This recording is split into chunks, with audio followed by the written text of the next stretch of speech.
శివకేశవులకు ఎంతో పవిత్రమైన మాసం కార్తీక మాసం. కార్తీక మాసంలో దీపారాధన చేయడం వలన సర్వ పాపాలు తొలగి శుభాలు కలుగుతాయని బీజేపీ నాయకులు గుండాల గోపీనాథ్ రెడ్డి అన్నారు. కార్తీక మాసం 4వ సోమవారాన్ని పురస్కరించుకొని వినాయక సాగర్లో వెలసిన సంకల్ప వరసిద్ధి వినాయక స్వామివారి ఆలయంలో కార్తీక దీపోత్సవాన్ని ఘనంగా నిర్వహించారు. ముందుగా వినాయక స్వామివారికి ప్రత్యేక పూజలను నిర్వహించి నైవేద్యాలు సమర్పించారు.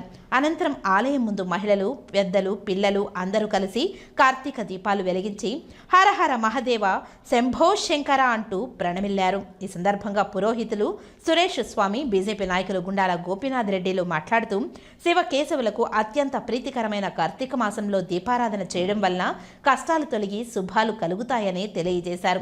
ఈ కార్యక్రమంలో పురోహితుడు సురేష్ స్వామి, ఆలయ ధర్మకర్త కొండే చెంగారెడ్డి, సభ్యులు గుండాల గోపీనాథ్ రెడ్డి, తొండమనాటి సుబ్రహ్మణ్యం రెడ్డి తదితరులు పాల్గొన్నారు.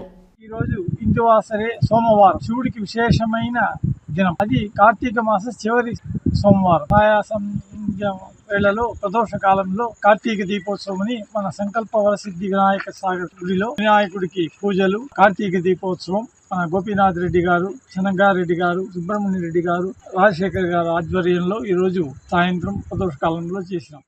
ఓం నమః శివాయ. ఈరోజు కార్తీక మాసం చివరి సోమవారం, శివునికి ఎంతో ప్రీతిపాత్రమైన రోజు సందర్భంగా వినాయక సాగర్లోని సంకల్ప వరసిద్ధి వినాయక స్వామి దేవాలయంలో వినాయకుడికి పురోహితుడు సురేష్ స్వామి ఆధ్వర్యంలో ప్రత్యేక అభిషేక పూజలు చేసి అనంతరం దీపోత్సవం చేశాము. ఈ దీపోత్సవం చేయడం వల్ల మనకి ఎంతో మంచి జరుగుతుంది. దీపం పరబ్రహ్మం. దీపం వెలిగిస్తే వెలుగులు ప్రకాశంతో మనం అంతా ఆ విధంగా ప్రకాశవంతంగా వెలుగుల జీవితంలో మనం ఉంటాము. ఆ బోలో శంకరుని ఆశీస్సులు మనకు సంపూర్ణంగా ఉంటుంది. అందువల్ల ప్రతి ఒక్కరూ ఈ కార్తీక మాసంలో దీపోత్సవం చేస్తే చాలా మంచిది. ఓం గణేశాయ.